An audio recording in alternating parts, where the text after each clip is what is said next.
আসসালামু আলাইকুম এভরিওয়ান, কেমন আছেন সবাই? আশা করি অনেক ভালো আছেন। ফাইনাস ড্রিম কিচেনে সবাইকে স্বাগতম। তো আজকে আপনাদের সাথে নিয়ে এসেছি রমজানের স্পেশাল এক কিস্তিতেই বাজিমাত।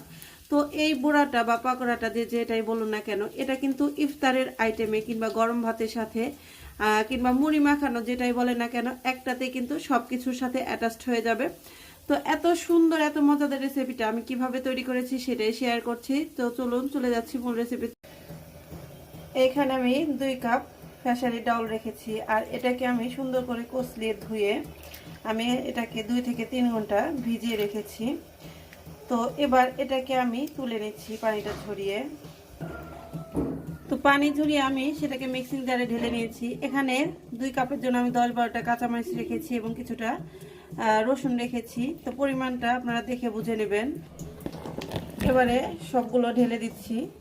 ঢেলে দিয়ে এবারে এটাকে আমি ব্লেন্ডারে করে নেব, মিহি ফাঁকি করে নেব। তো চাইলে কেউ কেউ পাটায়ও এটাকে শিলনোড়ায় বেটে নিতে পারেন। শিলনোড়ায় বেটে নিলে এটা বেশি ভালো হয় খেতে। তো আমি মিক্সিং জারে ঢেলে আমি এটাকে ব্লেন্ডারে করে নিচ্ছি।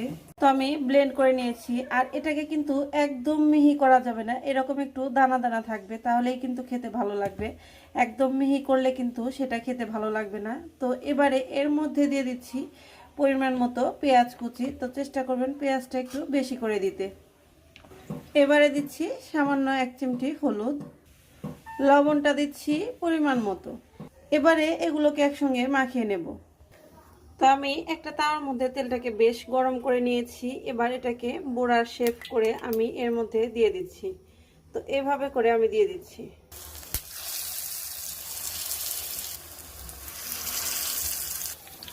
বেশ কিছুক্ষণ ভাজা হয়ে গেলে এভাবে উল্টিয়ে পাল্টিয়ে নেব। এভাবে করে আমি 2-3 বার উল্টিয়ে পাল্টিয়ে এটাকে একটু ডিপ ব্রাউন করে ভেজে নিয়ে নামিয়ে ফেলবো। তো এই তো দেখুন আমার কিন্তু এটাকে ভাজা হয়ে গেছে, অলমোস্ট রেডি। তো এটা কত সুন্দর কালার হয়েছে। আর এটা খেতেও কিন্তু খুবই দুর্দান্ত। গরম ভাতের সাথে বা ইফতারের রেসিপিতে আপনারা এভাবে যদি রাখেন তো আপনারা ভালো রেজাল্ট পাবেন। তো ভালো লাগলে অবশ্যই লাইক, কমেন্ট এবং বেশি বেশি শেয়ার করবেন।